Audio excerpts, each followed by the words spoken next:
देखो,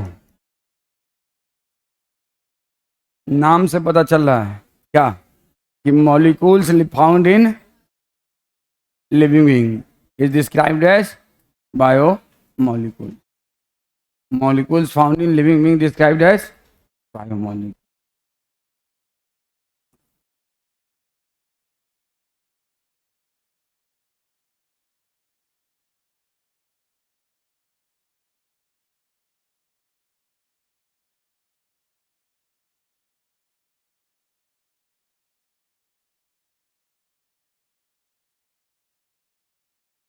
ये बिल्कुल सिंपलेस्ट डेफिनेशन है।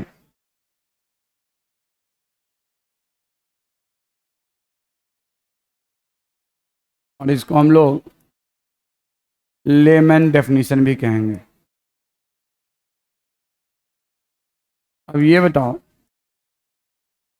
कौन सा डेफिनेशन?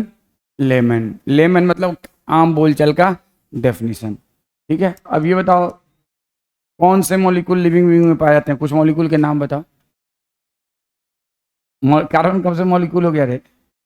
वाट? ठीक है, अमाइनो एसिड। बोलो, तुम ही लोग बोलो।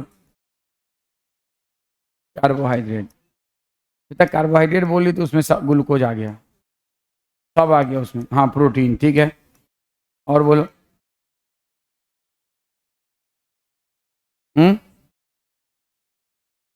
Fatty acid. चलो, ग्लिसरॉल। चलो बोलो।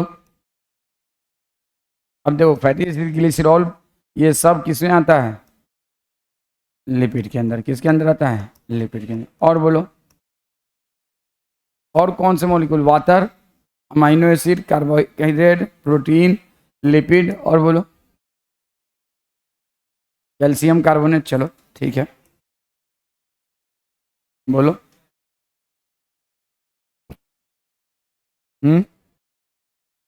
बोलो, जो लिविंग में मॉलिक्यूल पाए जाते हैं, कुछ मॉलिक्यूल के नाम बताओ। Uric acid. चलो, और बोलो। बोलो, यूरिया, अमोनिया, बोल दो। सब होता है। यस। सोडियम क्लोराइड, ऑक्सीजन, बिल्कुल ऑक्सीजन के मॉलिक्यूल, एक्सेट्रा। चलो, अब देखो, आपने यहाँ पे जो देखा, ये बताओ, water, calcium carbonate, sodium chloride, oxygen, ये सारे मॉलिक्यूल क्या खाली लिविंग बीइंग में पाए जाते हैं? नहीं, बाकी सब लिविंग बीइंग में से पाए जाते हैं। बाकी सब लिविंग बीइंग में पाए जाते हैं। जितने भी हैं ये सब सिर्फ लिविंग बीइंग में पाए जाते हैं, चाहे अमाइनो एसिड हो, चाहे कार्बोहाइड्रेट हो, चाहे प्रोटीन हो, चाहे लिपिड हो, चाहे यूरिक एसिड हो, यूरिया हो, अमोनिया, ये सिर्फ लिविंग बीइंग में पाया जाता है। ठीक है ना? लेकिन water, calcium carbonate, sodium chloride, oxygen molecule, they are found both in living and non living. तो बायोमोलिक्यूल को दो ग्रुप में आप डिवाइड कर सकते हो। कितने ग्रुप में डिवाइड कर सकते हो? दो group. molecules found in both living and non-living.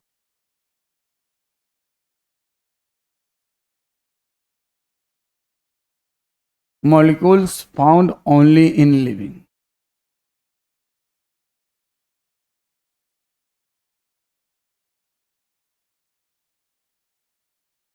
Found only in living. तो इसमें कौन से मॉलिक्यूल्स आते हैं? इसमें आते हैं इनऑर्गेनिक मॉलिक्यूल। कौन से मॉलिक्यूल्स? इनऑर्गेनिक। और इसमें आता है ऑर्गेनिक मॉलिक्यूल्स। कौन सा मॉलिक्यूल्स? ऑर्गेनिक।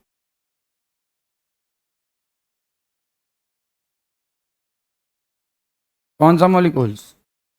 ऑर्गेनिक। और इसमें आता है इनऑर्गेनिक। और इसमें कौन सा मॉलिक्यूल्स आता है? Organic molecule found only in living. सिर्फ ऑर्गेनिक मॉलिक्यूल सिर्फ लिविंग में पाया जाता है। ये सारे कौन से मॉलिक्यूल हैं? ऑर्गेनिक। ये सारे कौन से हैं?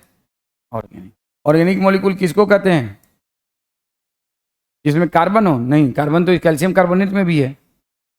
कार्बन वाले मॉलिक्यूल को ऑर्गेनिक नहीं कहते हैं। कार्बन हाइड्रोजन बॉन्ड हो, CH बॉन्ड, उसको कहते हैं ऑर्गेनिक। जिसमें कार्बन हाइड्रोजन बॉन्ड हो उसको कहते हैं क्या, ऑर्गेनिक मॉलिक्यूल। खाली कार्बन हो नहीं, कार्बन डाइऑक्साइड भी है कार्बन कॉन्टेनिंग सब्सटेंस। क्या कार्बन डाइऑक्साइड को ऑर्गेनिक मॉलिक्यूल कहेंगे?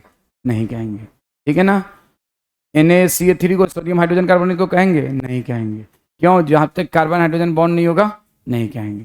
तो ऑर्गेनिक मॉलिक्यूल्स सिर्फ लिविंग बीइंग में पाए जाते हैं और इनऑर्गेनिक मॉलिक्यूल लिविंग और नॉन लिविंग दोनों में पाए जाते हैं।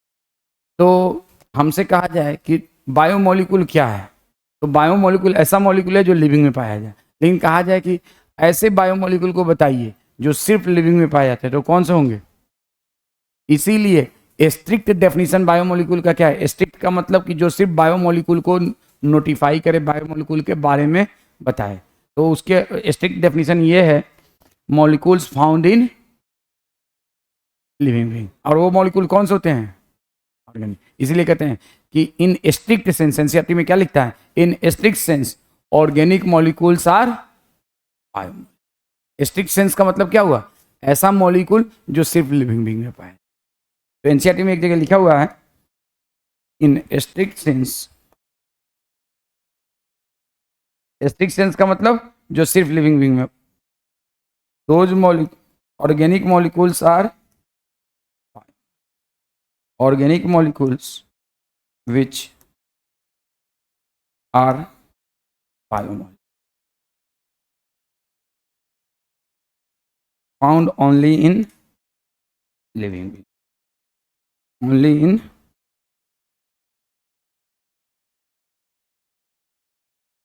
अब जैसे किसी ने बोला कि भाई अमाइनो एसिड, तो अमाइनो एसिड में क्या होता है?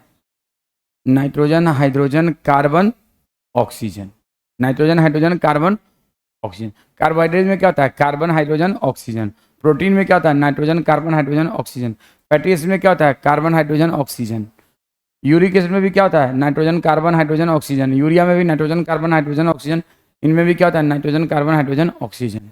तो सारे ऑर्गेनिक मॉलिक्यूल में आप चार चीज तो कॉमनली देखो ही, क्या चार या तीन चीज, क्या? कार्बन हाइड्रोजन ऑक्सीजन और नाइट्रोजन में और में नॉट, नाइट्रोजन में और not. Carbon hydrogen oxygen generally सारे ऑर्गेनिक मॉलिक्यूल में आप देखोगे ही देखोगे। कौन कौन से? कार्बन हाइड्रोजन ऑक्सीजन, नाइट्रोजन में और में नॉट। उसके अलावा दूसरे कम एलिमेंट भी हो सकते हैं, दूसरे एलिमेंट्स भी हो सकते हैं, जैसे कि सल्फर हो सकता है, कैल्शियम भी हो सकता है, मैग्नीशियम भी हो सकता है, फास्फोरस भी हो सकता है, पोटेशियम भी हो सकता है। जैसे nucleic acid is also organic molecule, DNA RNA, DNA and RNA. उसमें क्या होता है? उसमें फास्फोरस भी होता है। अमाइनो एसिड में कुछ सल्फर भी होता है, कुछ अमाइनो एसिड में सल्फर भी होता है, ठीक है ना।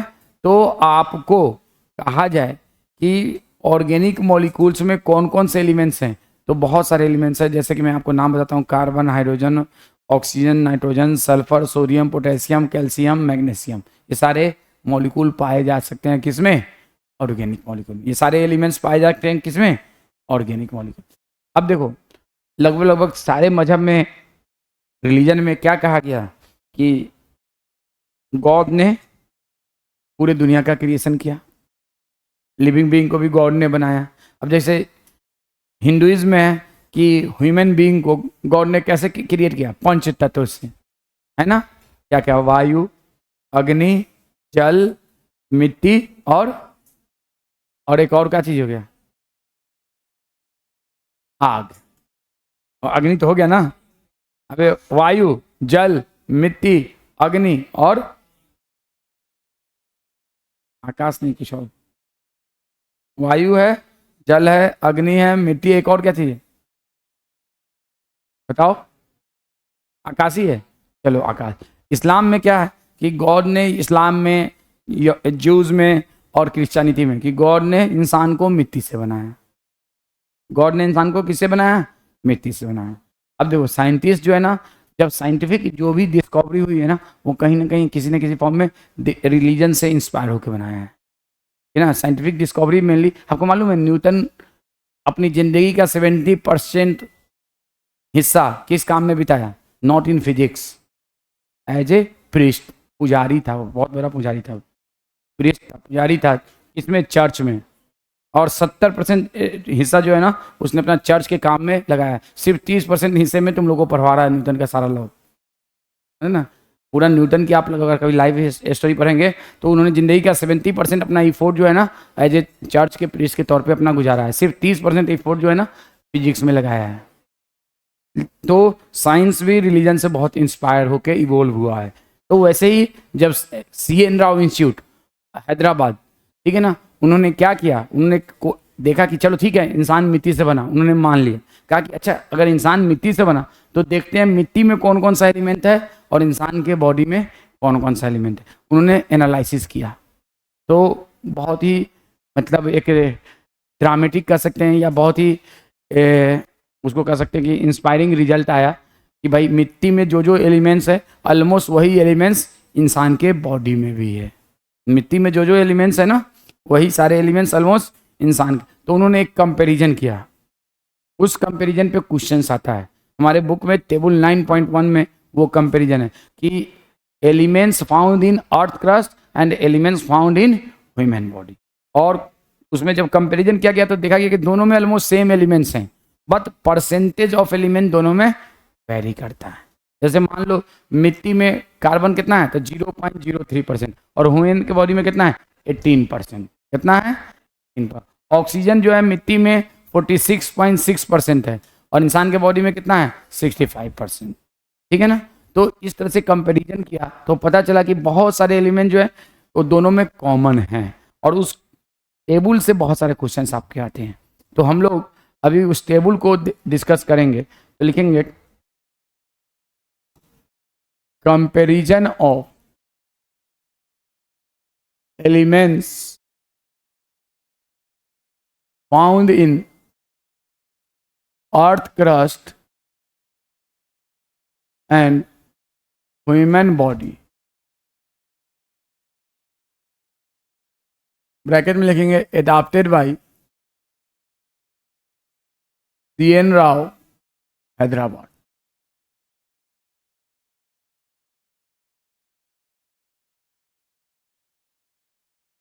देखो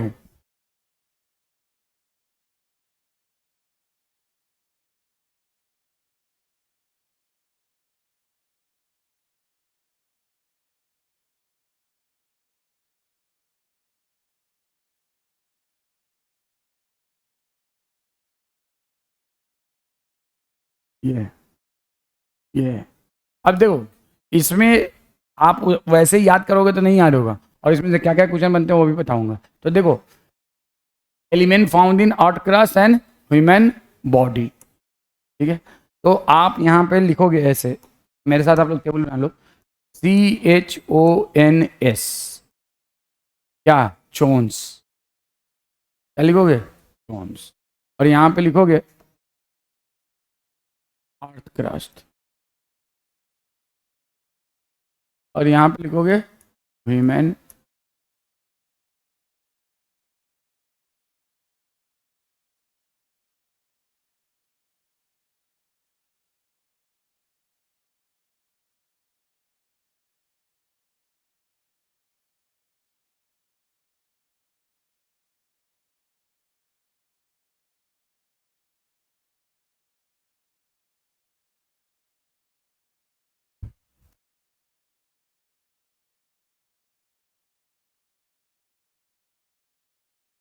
और क्या लिखोगे more in living in compare to non living. क्या मतलब समझ में आया? ये एलिमेंट लिविंग में ज़्यादा होता है और नॉन लिविंग में कम होता है। यहाँ पे अर्थ क्रस्ट नॉन लिविंग को रिप्रेजेंट कर रहा है और ह्यूमन बॉडी किसको रिप्रेजेंट कर रहा है? लिविंग। हमेशा carbon hydrogen oxygen nitrogen sulphur का परसेंटेज लिविंग में ज़्यादा होता है और नॉन लिविंग में कम होता है। ठीक है। तो चोन्स से आपको एक क्वेश्चन तो सोल्व हो जाएगा आपको कि इन 5 एलिमेंट्स के कार्बन हाइड्रोजन ऑक्सीजन नाइट्रोजन और सल्फर ये किस में ज़्यादा है? लिविंग। ह्यूमन बॉडी में ज़्यादा है या कम है?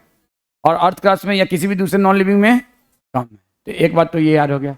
दूसरा आपको परसेंटेज याद रखना पड़ेगा कौन किस में। तो जो सबसे इसमें, अब देखो आप अगर उस टेबल को बहुत ध्यान से देखोगे तो ऑक्सीजन एक ऐसा एलिमेंट है, ध्यान से सुनना पहले सुन लो तब लिखना। ऑक्सीजन एक ऐसा एलिमेंट है, कौन सा?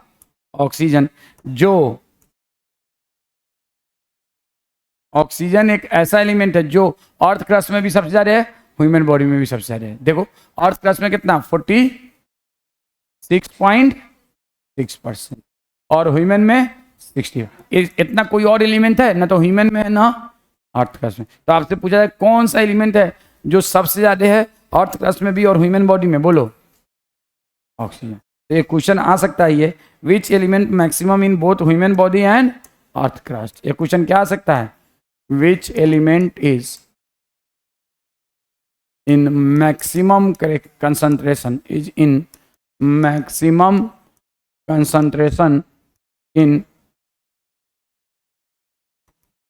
earth crust and human body। तो बताओ इसका आंसर क्या होगा। एक क्वेश्चन सोल्व हो गया और परसेंटेज भी आपको याद रखना होगा। तो 46.6 एंड 6.5%। अब दूसरा एलिमेंट इसमें आप लिखो कार्बन। ये बताओ कार्बन डाइऑक्साइड आप लोग जानते हो अर्थ में कार्बन डाइऑक्साइड के एटमॉस्फेयर में कितना परसेंटेज होता है? कार्बन डाइऑक्साइड के एटमॉस्फेयर में कितना परसेंटेज है? नहीं सुनाई दे रहा मुझे। 0.0। तो जितना कार्बन डाइऑक्साइड का एटमॉस्फेयर में परसेंटेज है उतना ही कार्बन अर्थ क्रस्ट में पाया जाता है, मतलब उसी नंबर के बराबर। कितना परसेंट? 0.03। देखो कार्बन डाइऑक्साइड जितना एटमॉस्फेयर में पाया जाता है उतना ही कार्बन अर्थ क्रस्ट में, मतलब उस नंबर से आप कोरिलेट करके याद कर सकते हो भाई एटमॉस्फेयर में कार्बन डाइऑक्साइड कितना परसेंटेज है 0.0। उसी तरह से अर्थ क्रस्ट में कार्बन कितना परसेंट है 0.03%। समझ में आ गया बात? तो उससे आप कोरिलेट करके इसको याद कर सकते हो कि अर्थ क्रस्ट में कार्बन कितना है। अब अर्थ क्रस्ट के बाद ह्यूमन बॉडी में कार्बन कितना है, तो इसके लिए कोई आपको ये सीधे रत्ता मारना होगा 3%। अब आ जाओ नाइट्रोजन। तो नाइट्रोजन जो है ना अर्थ क्रस्ट में नेग्लिजिबल, अर्थ क्रस्ट में क्या नेग्लिजिबल, और नेग्लिजिबल का मतलब बहुत ही नाम मात्र, बस छू के हवा के झोंका जैसे निकल जाए, नेग्लिजिबल। और यहाँ पे 3.3%। अब उसके नीचे है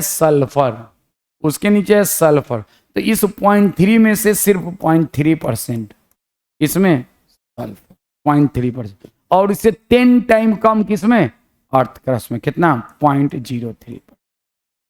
10 टाइम कम नहीं हो गया? याद करने का तरीका है। 10 टाइम कम हुआ कि नहीं? 0.3 से 0.03% कितना कम हुआ? 10 टाइम। या 0.03 से 0.3 कितना ज्यादा हुआ? तो अर्थ क्रस्ट में कितना कम है परसेंटेज इसका सल्फर का ह्यूमन बॉडी से? 10 टाइम। तो आप अगर नाइट्रोजन याद रखो तो नाइट्रोजन में लिखा 3.3, उसमें से 0.3 जो है सल्फर किस में ह्यूमन बॉडी में, और अर्थ क्रस्ट में उससे 10 टाइम कम, तो 0.03%। कोई दिक्कत? बोलो समझ में आ रहा है बात ना? याद करने का तरीका है, कोई इसके पीछे कोई साइंस नहीं है, इसमें कोई साइंस नहीं है, ये याद करने का तरीका है। कि जैसे आपने इसको कोरिलेट किया किससे, एटमॉस्फेयर में कार्बन डाइऑक्साइड कितना 0.03%, तो ह्यूमन बॉडी में कार्बन, ह्यूमन बॉडी नहीं अर्थ क्रस्ट में कार्बन कितना 0.03%। अब ह्यूमन बॉडी का याद रखना होगा था, ऑक्सीजन ये याद रखना होगा फैक्ट है। अब देखो हाइड्रोजन जो है ना इसका कोई तरीका नहीं है, आपको ये सीधे याद रखना पड़ेगा कितना 0.14%, 0.14%, और इसमें 0. इसका कोई तरीका नहीं है, आप निकालने को निकाल सकते हो। तो आपने चोन्स का याद कर लिया। तो एक बार चोन्स का मतलब क्या है, चोन्स का मतलब क्या है carbon, hydrogen, oxygen, nitrogen, sulphur. सीधा बैठना रे, तुमको बोल रहा हूँ, तुम ही को, हाँ सीधा बैठे। ऐसे क्या है, ऐसे झुक के बैठे हुए, ऐसा लग रहा है कमर में ताकत ही नहीं तुम्हारी हैं। तो carbon, hydrogen, oxygen, nitrogen, sulphur किस में ज्यादा होता है लिविंग में, किस में कम होता है नॉन लिविंग। इसमें से कौन सा ऐसा एलिमेंट है जो लिविंग में बहुत ज्यादा ठीक ठाक है और अर्थ क्रस्ट में नेग्लिजिबल है? अब नाइट्रोजन जो है ह्यूमन बॉडी में कितना परसेंट क्या किया जाए, इस समाज का क्या होगा, इस क्लास का क्या होगा। सामने में लिखा हुआ है फिर भी बोले 0.01%, 3.3%। अब नाइट्रोजन के जस्ट नीचे क्या है, सल्फर। तो 3.3 में से क्या 3 आता है तो 0.3% लिविंग में, और उससे 10 टाइम किस में, अर्थ क्रस्ट। तो 0.03% किस में, अर्थ क्रस्ट में। अब देखो कार्बन जो है अर्थ क्रस्ट में उतना ही जितना एटमॉस्फेयर में कार्बन डाइऑक्साइड, कितना, तो 0.03। और ह्यूमन बॉडी में 3%। हाइड्रोजन जो है 0.14% किस में, अर्थ, और ह्यूमन बॉडी में 0.5%। ठीक है ना, तो इतना याद हो गया। और ऑक्सीजन का तो एकदम फैक्ट है, वो तो याद रखना ही रखना है कि अर्थ क्रस्ट में 46.6% और ह्यूमन बॉडी में 65%। तो आज के बाद आपको ये बात ध्यान रखना है, कौन सा एलिमेंट अर्थ क्रस्ट में भी सबसे ज्यादा, ह्यूमन बॉडी में सबसे ज्यादा, ऑक्सीजन। अब उसके बाद नीचे में है, तो नीचे में क्या क्या है, sodium, calcium, magnesium, silicon. Sodium, calcium, magnesium, silicon, sodium, calcium, magnesium, silicon. ये चारों एलिमेंट अर्थ क्रस्ट में ज्यादा, ह्यूमन बॉडी में कम, लिविंग बीइंग में कम, नॉन लिविंग में ज्यादा। कौन से, सोडियम, कैल्शियम, मैग्नीशियम, सिलिकॉन। तो ये हो गया।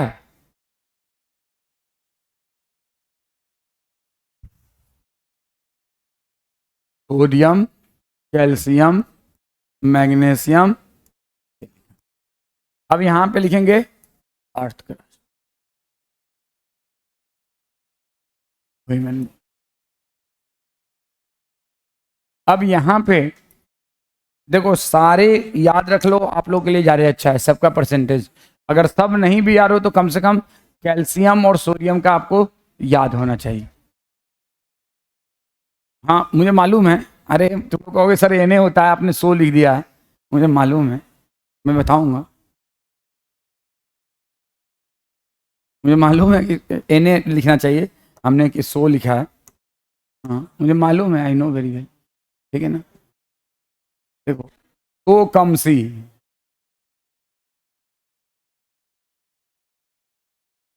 याद रहेगा। इन्हें किसको नहीं मालूम है यार, ये तो तुम दूध पीता बच्चा को पूछोगे वो भी बता देगा।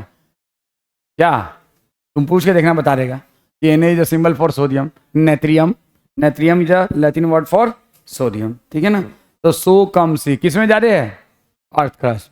किस में कम है, more in earth crust, less in human body. और इसका मतलब है more in non living and less in living, more in non living and less in living. अब देखो बात करें कैल्शियम की, तो कैल्शियम ह्यूमन बॉडी में कितना, 1.5%। कितना परसेंट, 1.5%, 1.5%। और ये एकदम याद होना चाहिए, सबसे इंपॉर्टेंट ये है। और अर्थ क्रस्ट में 3.6%। सोडियम ह्यूमन बॉडी में कितना, तो 0.2%, और अर्थ क्रस्ट में 2.8%। तो ये आपको इन दोनों का एटलीस्ट कैल्शियम का तो जरूर याद रखना है। दूसरा सिलिकॉन अर्थ क्रस्ट में याद रखना है 27.7%, और ह्यूमन बॉडी में नेग्लिजिबल, नेग्लिजिबल। कौन सा ऐसा एलिमेंट है जो ह्यूमन बॉडी में नेग्लिजिबल और अर्थ क्रस्ट में बहुत सारा, सिलिकॉन। कौन सा ऐसे एलिमेंट है जो ह्यूमन बॉडी में ठीक ठाक, अर्थ क्रस्ट में नेग्लिजिबल, नाइट्रोजन। अब मैग्नीशियम का एक बच जाता है, तो मैग्नीशियम का 2.1, 0.1। अब देखो सब याद कर लो, बहुत अच्छा। नहीं तो एटलीस्ट आपको कैल्शियम, सिलिकॉन का याद करना मुश्किल नहीं है, बहुत आसान है। नेग्लिजिबल और ऐसा फिगर है कि अपने आप याद रहता है। ठीक है ना, हालांकि सब याद कर लो तो बहुत अच्छा है। ठीक है ना, कि अर्थ क्रस्ट में कितना, ह्यूमन बॉडी में कितना है। इसका मतलब क्या है कि 100 कम सी किस में ज्यादा है, और किस में कम, लिविंग बॉडी। तो एक इस एनालिसिस से क्या क्या क्वेश्चन बन सकते हैं, थोड़ा आपको मैं बता देता हूँ। क्वेश्चन क्या क्या बन सकते हैं इन टेबल से। तो इन टेबल से क्वेश्चन बनते हैं। टेबल 9.1 क्वेश्चन, क्या क्या क्वेश्चन बने, मैं सिर्फ क्वेश्चन लिख रहा हूँ, ऑप्शन भी नहीं दे रहा हूँ, क्वेश्चन आप लोग लिख लो। Element which is maximum in both, देखो क्वेश्चन लिखने से पहले तुम लोग आंसर दे रहे हो, अर्थ क्रस्ट एंड ह्यूमन। मुझे मालूम है तुम लोग बहुत इंटेलिजेंट हो, इतना इंटेलिजेंट कि तुम लोग को बेकार क्लास में आते हो, ठीक है ना। दूसरा question, element which is least in human body,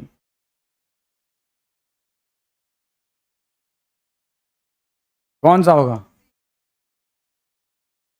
second most abundant element in human body, second most abundant, जो नहीं बताऊंगा उसका आंसर तुम लोग टेबल देख के भी नहीं बता सकते। Yes, second most abundant element in human body. Oxygen को करते हैं, नाइट्रोजन को करते हैं, सल्फर को करते हैं, कैल्शियम को करते हैं, मैग्नीशियम को करते हैं, सल्फर, कैल्शियम, मैग्नीशियम, सिलिकॉन, इन सबको करते हैं। तो मोस्ट एबंडेंट मिनरल कौन सा होगा ह्यूमन बॉडी? कैल्शियम, बिल्कुल सही आंसर है, कैल्शियम। ह्यूमन बॉडी की बात करें, ह्यूमन बॉडी में कैल्शियम सिलिकॉन होता है, तो कौन सा आंसर होगा? ये बहुत ही इंपॉर्टेंट क्वेश्चन है, कौन सा होगा इसका आंसर? बिल्कुल सही आप लोगों ने दिया अभी पहले, कैल्शियम। इसका आंसर क्या होगा? कैल्शियम। कैल्शियम ज़्यादा कोई है? देखो टेबल को आंख खोल के, कैल्शियम ज़्यादा मिनरल ये है, इन सब में सबसे ज़्यादा कौन है ह्यूमन बॉडी में? कैल्शियम। कौन है? कैल्शियम। मिनरल का मतलब जिसको ओट्स से ऑब्टेन किया जाए। अब ओट्स क्या है? जिसे मिनरल ऑब्टेन किया है। हमको ओट्स का डेफिनेशन भूल चुका हूँ मैं, मतलब क्या होता है मुझे याद नहीं है, तुम लोग को मोहित सर पढ़ाएंगे। तो आंसर इसका होगा कैल्शियम। ये सब ओट्स नहीं कहलाते हैं, ये सब ओट्स नहीं है, ठीक है ना, ये सब नहीं है ओट्स, ठीक है ना। ओट्स का डेफिनेशन क्या होता है तुम लोग को याद है? क्या होता है बताओ? नेक्स्ट नेक्स्ट क्वेश्चन आ जाओ।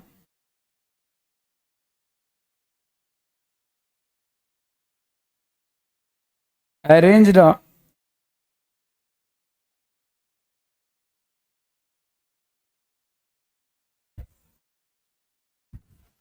फॉलोइंग एलिमेंट्स, बिना देखे हुए करना, following elements in increasing concentration in human body, concentration in human body.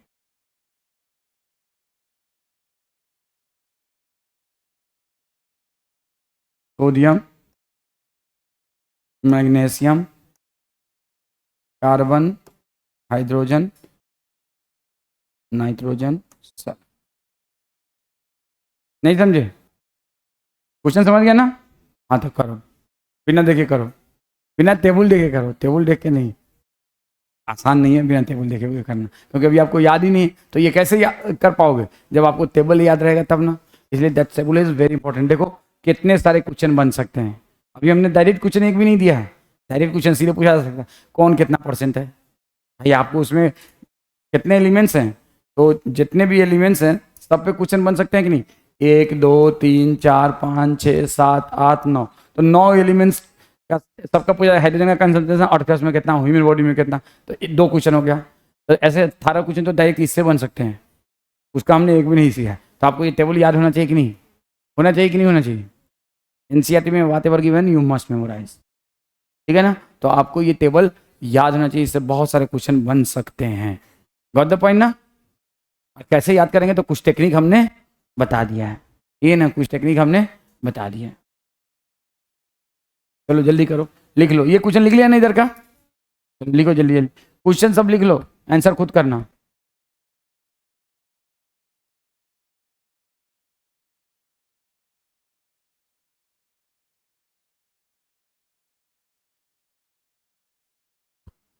जल्दी जल्दी लिखो।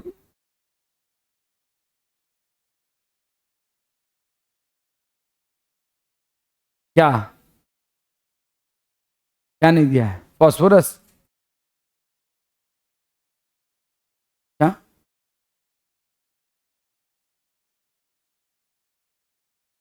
कार्बन है, हाइड्रोजन है, सोडियम है, मैग्नीशियम है, सल्फर है।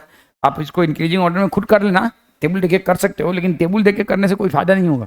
आपको पहले मैंने इसलिए ये बताया ना कि इस तरह के क्वेश्चन बन सकते हैं, तो उस टेबल का क्या क्या सिग्निफिकेंस है, समझ गए ना बात को? What is the significance of that table. इसमें टोटल 5 टेबल हैं और पांचों से खूब क्वेश्चन आते हैं। 9.1, 9.2, 9.2 भी यहीं पे बना हुआ है, 9.3, 9.4 एंड 9. और हर टेबल से क्वेश्चन आते हैं। इस टेबल से तो बहुत सारे क्वेश्चन बन सकते हैं। अभी तक इसमें हमने कितने 7 बनाए हैं, इस पर अब और सारे कितने बनाए जा सकते हैं, इसलिए इस टेबल को ध्यान में रखना पड़ेगा। ये लिख लिया इधर का।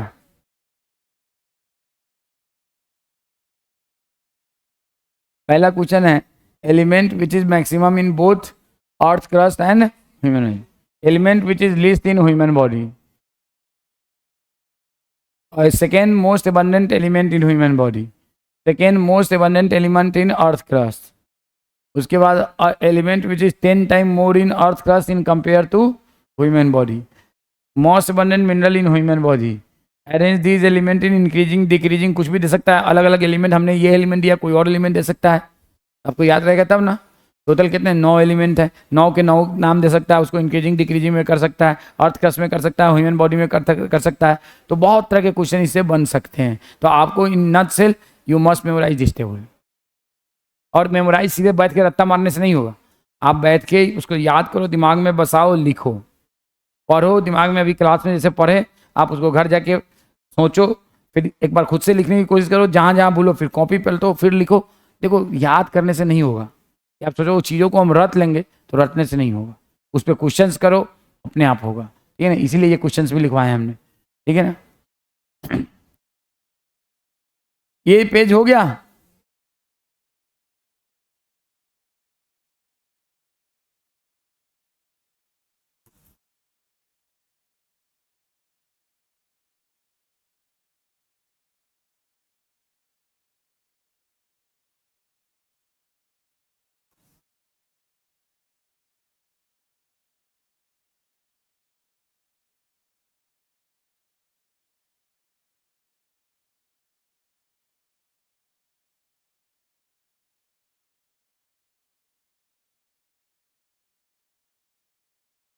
एनालिसिस ऑफ बायोमोलिक्यूल, इसकी एनालिसिस आप करेंगे बायोमोलिक्यूल।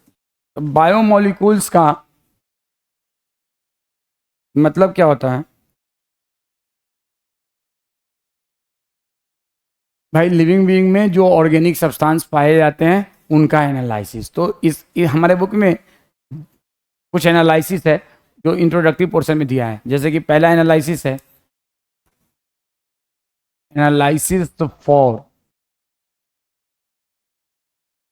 अमाउंट ऑफ वाटर, दूसरा analysis for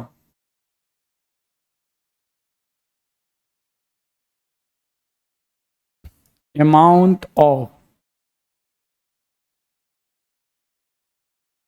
organic and inorganic substance in a living being, in living being। Next है एनालिसिस फॉर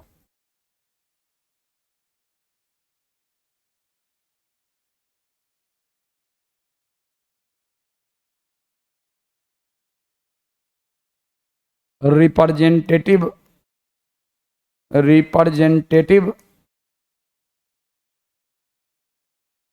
इनऑर्गेनिक सब्सटेंस। देखने में ही लग रहा है कि बहुत बड़ी बड़ी बातें हैं, बहुत छोटी सी बात है, बहुत जल्दी समझ में आएगा। Representative inorganic substance. नेक्स्ट है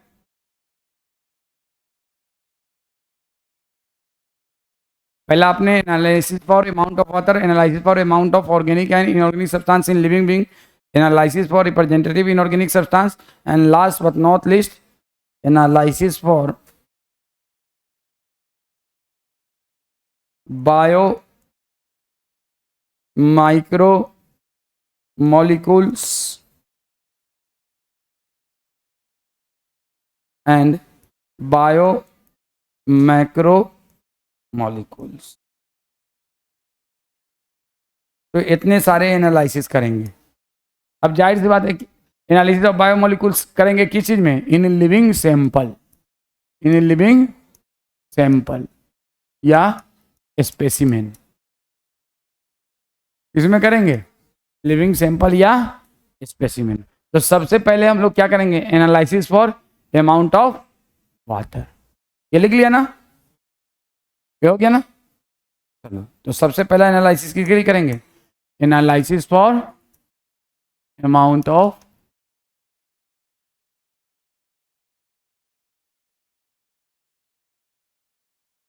इसके लिए क्या करेंगे? सबसे पहले हम लेंगे take a press leaf and weight it. क्या किया? वजन किया, और ये वजन आया मान लो 5 मिलीग्राम। इस वेट को हम कहते हैं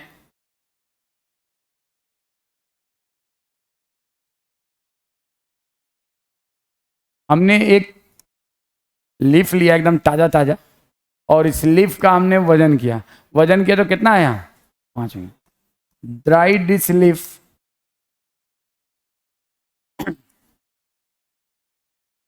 in hot sunny days for 3 to 5 consecutive days। 3 से 5 दिन। Dry this leaf in hot Sunny days for 3 to 5 consecutive. 3 से 5 दिन तक हॉट सनी डेज में इसको ड्राई कीजिए। और ड्राई कर लेंगे तो ये लीफ से क्या निकल जाएगा? वाटर। और ये ऐसा मरा हुआ लीफ सा दिखेगा। क्यों भाई? ऐसे ही ना सूखा हुआ लीफ दिखता है, सूख गया तो ये ऐसा दिख गया, ऐसा हो जाता है ना। And weight it.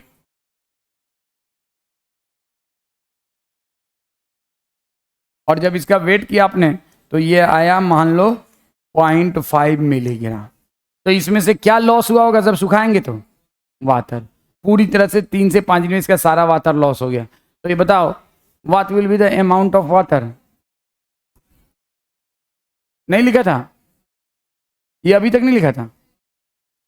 नहीं लिखा था? है, लिख। देखो क्या करती हो जी। चलो लिखो।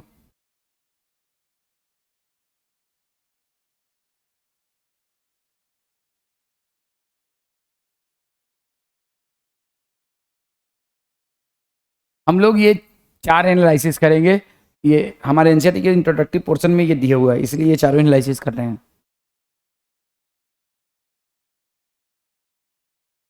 सबसे पहला एनालिसिस किसके लिए कर रहे हैं? अमाउंट ऑफ वाटर की।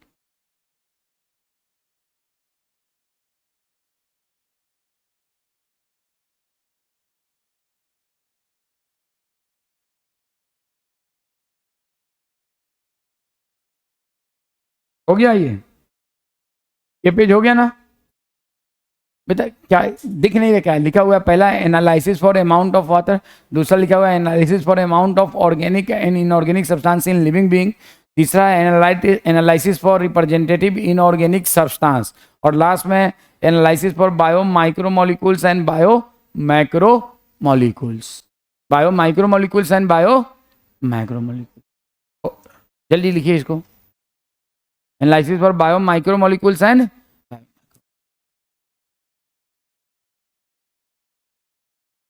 हो गया जी? ये बोलो ये हो गया? चलो, तो अब हम लोग जो वहां पे क्या कर रहे थे दूसरा, क्या अभी भी नहीं हुआ क्या? अब जो है हम लोग कर रहे हैं एनालिसिस फॉर, इकबाल भाई ये लाइट ऑफ कर दिए, मुझे लगता है इस लाइट की वजह से ज़्यादा दिक्कत आती है। Analysis for amount of water, उसके लिए हम क्या करेंगे? एक फ्रेश लीफ को तोड़ेंगे कहीं किसी भी पेड़ के पत्ता से और उसका वजन करेंगे। मान लो इस केस में उसका वजन 5 मिलीग्राम था। क्या था? इधर वाला कीजिए, इधर वाला। उसका वजन कितना था? 5 मिलीग्राम। ठीक है। और उसके बाद उसको हमने 3 से 4 या 5 दिन तक खूब धूप में सुखाया गर्मी के मौसम में। ठीक है ना। जून जुलाई के मौसम में, मई जून के मौसम में, अब जुलाई में तो बारिश शुरू हो जाती है, जून मई जून के मौसम में जब 3 से 5 दिन सुखाएंगे तो ऐसा माना जाता है कि उसमें का सारा पानी इवेपोरेट हो जाएगा। तो खाली क्या बचेगा उसमें, पानी लेस लीफ, नो पानी इन दैट लीफ, पानी लेस लीफ। तो उस पानी लेस लीफ का वजन किया तो कितना था, 0.5। तो अमाउंट ऑफ वाटर कितना होगा, 5 माइनस 0.5 तो कितना होगा 4.5। तो अमाउंट ऑफ वाटर कितना हो गया। तो इस केस में अमाउंट ऑफ वाटर क्या हो गया। अब कहोगे ये क्या बात हुई सर, ये क्या बता रहे हैं। तो 5 माइनस 0.5 मिलीग्राम मतलब कि 4.5 मिलीग्राम। तो आपसे मैं कहूं परसेंटेज अमाउंट ऑफ वाटर क्या होगा, बोलो निकालो। तो 4.5 अपॉन 5 इंटू 100 तो कितना हो गया ना।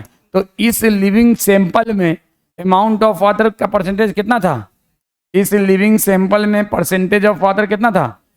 अब जैसे ह्यूमन का कोई टिश्यू लोगे, ह्यूमन का कोई टिश्यू लिया तो उसमें परसेंटेज ऑफ वाटर निकालोगे तो अराउंड 60% निकलेगा।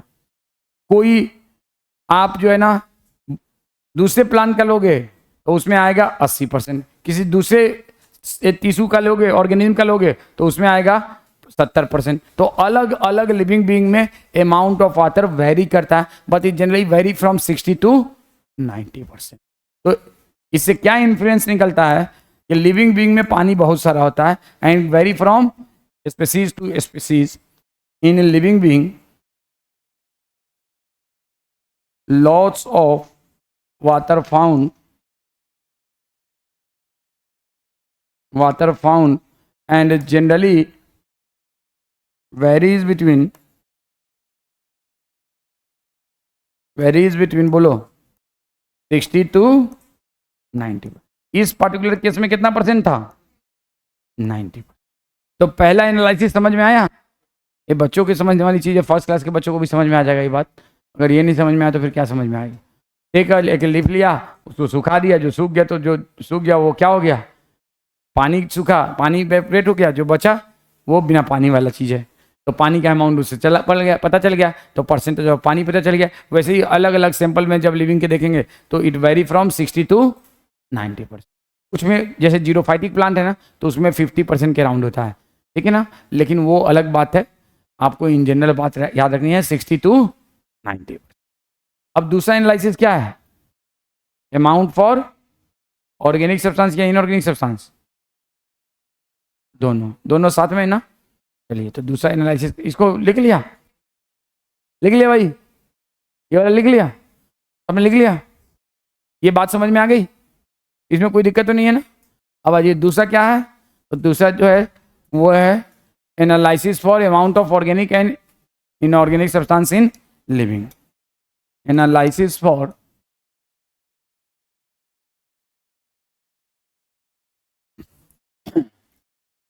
Organic and inorganic substances in living।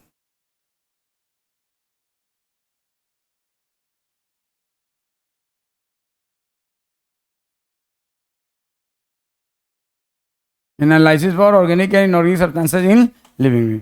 तो उसके लिए क्या करोगे, आपको कुछ नहीं करना है, ऐसा नहीं कुछ नहीं करना, ये दोनों काम को करना है, उसके बाद नेक्स्ट इसी को कंटिन्यू करना है। आपने ड्राई लीफ को पहले दोनों ये सेम स्टेप करेंगे, सेम स्टेप ऐसे ही काम करेंगे। क्या करेंगे, एक फ्रेश लीफ लिया, उसको सुखा दिया, सुखाने के बाद तीसरा स्टेप क्या करेंगे, the dry leaf kept in, dry leaf का वेट कितना था, kept in a vessel, keep ऐसे लिखो ये थोड़ा सा, keep the dry leaf in a vessel, keep the dry leaf, उस पहला दूसरा के बाद ये तीसरा पॉइंट है, dry leaf in a vessel coated with non oxidizing substance. अभी मैं बताता हूँ क्या मतलब है इसका। नॉन ऑक्सीडाइजिंग सब्सटेंस, कौन सा सब्सटेंस? Non oxidizing substance. आपने क्या लिया? एक वेसल लिया, वेसल समझते हो ना, एक बर्तन लिया, ये ऐसे एक बर्तन लिया, ये है एक बर्तन, और इसके अंदर क्या रखा? Dry leaf. उससे पहले इस बर्तन पे कोटिंग किसकी है? नॉन ऑक्सीडाइजिंग सब्सटेंस की। किसकी कोटिंग है? नॉन ऑक्सीडाइजिंग सब्सटेंस का मतलब जो ऑक्सीडाइज नहीं हो, जो ऑक्सीजन के प्रेजेंस में जिसमें कोई रिएक्शन नहीं हो। और इस पे क्या, इसके अंदर क्या रखा? ड्राई लीफ, मरा हुआ ये ड्राई लीफ जिसका, ठीक है। उसके बाद क्या करेंगे देखो, तो फोर्थ स्टेप क्या है? Burn the dry leaf completely in this vessel. इसको जलाएंगे कंप्लीटली इन दिस वेसल। इसको हम लोग यहाँ जलाएंगे। जब जलाएंगे तो ये अब ओपन टू एयर है, तो ये अब पूरा सूखा हुआ है, तो पूरी तरह से जल जाएगा कि नहीं जल जाएगा? और जलता क्या है? ऑर्गेनिक सब्सटेंस की इनऑर्गेनिक सब्सटेंस? Organic substance. आप सबने बचपन से पढ़ रखा है। तो बर्न करेंगे जब, तो बर्न करने के बाद हमें क्या मिलेगा? बर्न करने के बाद ये मिलेगा। बर्न किया,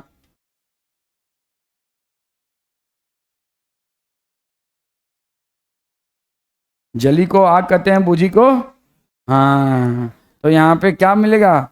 बूझी मिलेगा। और बूझी को क्या कहते हैं? राख कहते हैं। तो यहाँ क्या मिलेगा? राख मिलेगा। और राख को एस कहते हैं। तो ये लिविंग स्पेसिमेन का ड्राइड सैंपल था, इसको पूरी तरह से जब जला दिया तो यहाँ पे राख मिला। और राख में, अभी विश्वनाथ की ऐसी की तैसी, राख में क्या होता है? राख में सिर्फ इनऑर्गेनिक सब्सटेंस होता है। राख में क्या होता है? क्योंकि ऑर्गेनिक सब्सटेंस तो जल गया, तो लिखेंगे पॉइंट नंबर 5 में, the organic substance burned out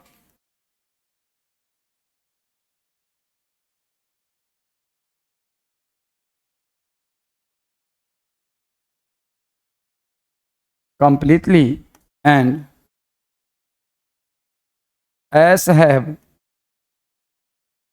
only organic substance, only inorganic substance, inorganic substance।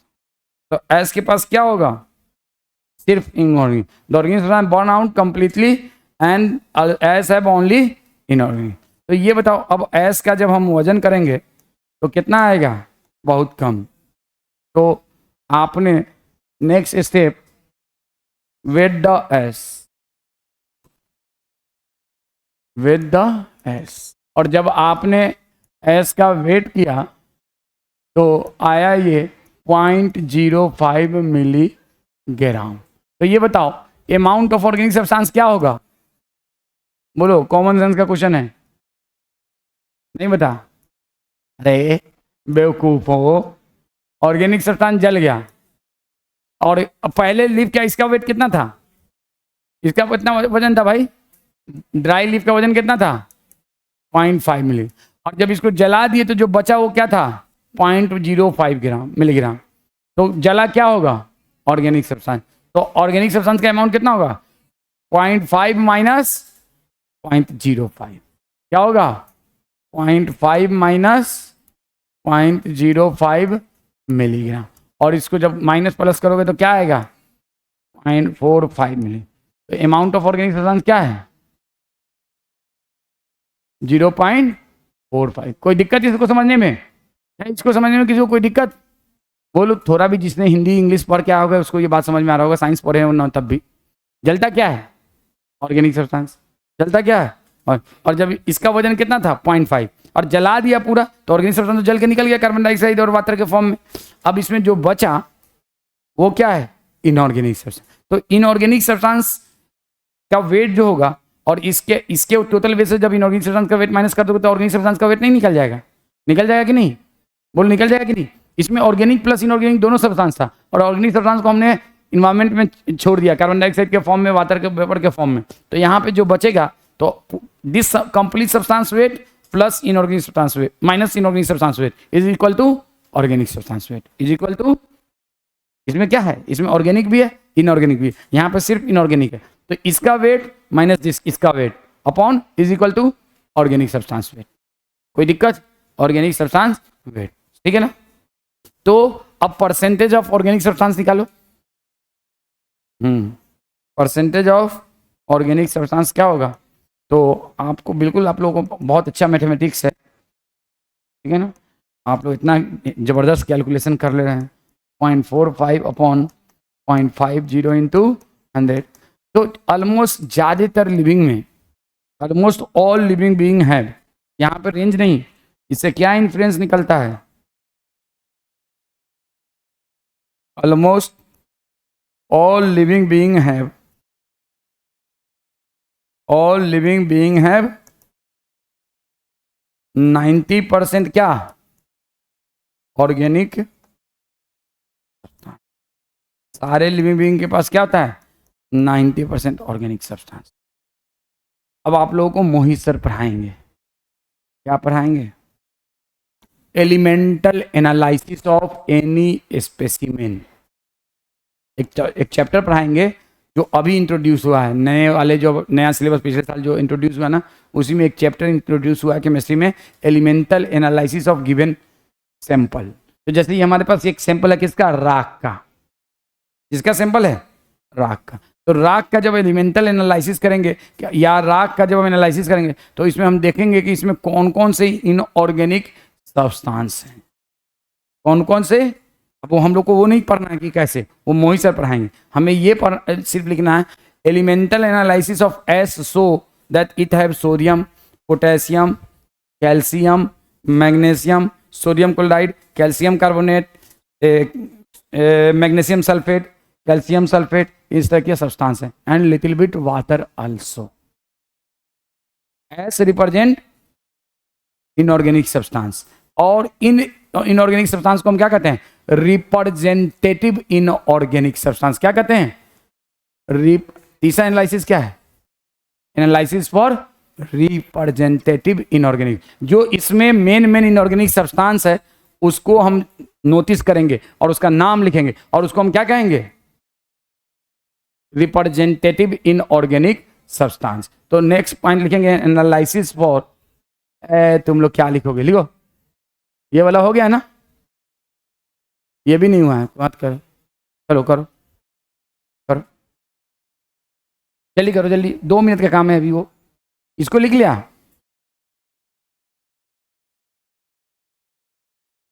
जब हम लोग राख का एग्जामिनेशन करेंगे तो उस राख के एग्जामिनेशन में हमको कौन कौन सा एलिमेंट मिलेगा? Sodium, potassium, calcium, magnesium, water, sodium chloride, calcium carbonate, calcium sulphate, magnesium sulphate, इस तरह के एलिमेंट्स मिलेंगे उसमें। कौन सा, उधर वाला या इधर वाला? ये वाला।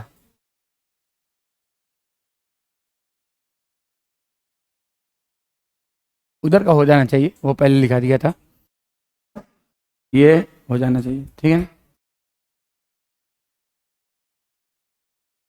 देखो, एनालिसिस फॉर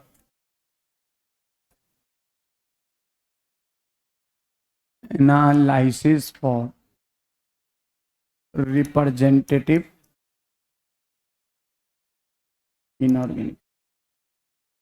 इनऑर्गेनिक सब्सटेंस। तो इसमें क्या लिखेंगे? इसमें आप लिखेंगे when S analyse by analytical chemistry. Chemistry का एक ब्रांच है जिसके जरिए हम लोग एनालिसिस करते हैं। Analytical chemistry is so following substance,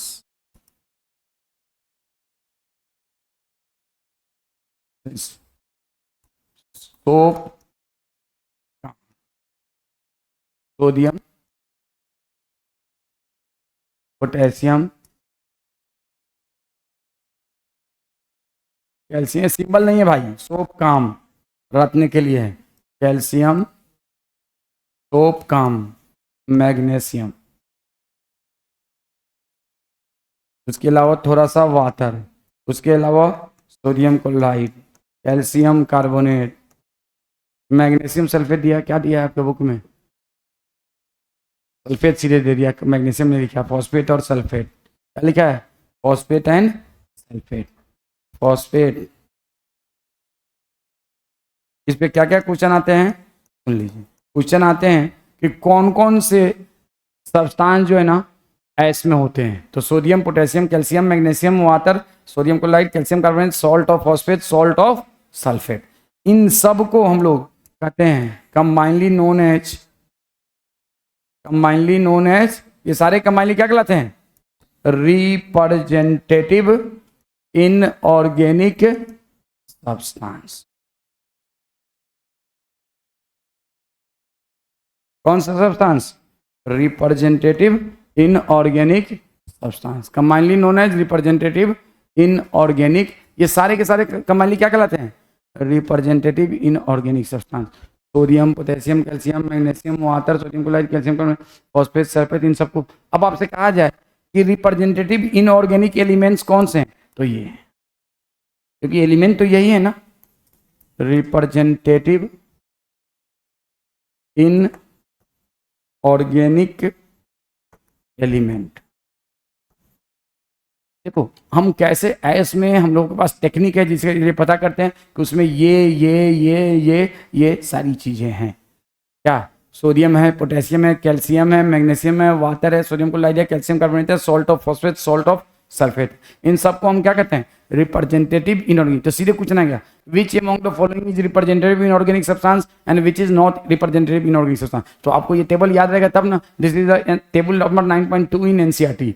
और आपसे पूछा जाए कि रिप्रेजेंटेटिव इनऑर्गेनिक एलिमेंट कौन से, तो you must say sodium, potassium, calcium and magnesium. So not symbol for sodium, P not symbol for potassium, this is for soap काम, याद करने के लिए सोप काम। तो देखो टेबल 9.2, ये हम लोगों ने दो टेबल आज के डेट में पढ़ लिया। कौन कौन सा?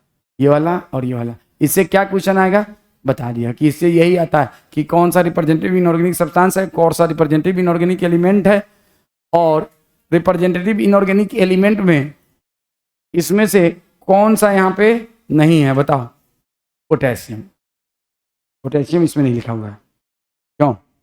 आप देखो सोडियम इसमें भी है, इसमें भी, कैल्शियम इसमें भी, इसमें भी, मैग्नीशियम इसमें भी, लेकिन पोटेशियम यहाँ पे है, यहाँ पे हम लोगों ने नहीं कंपेयर किया है।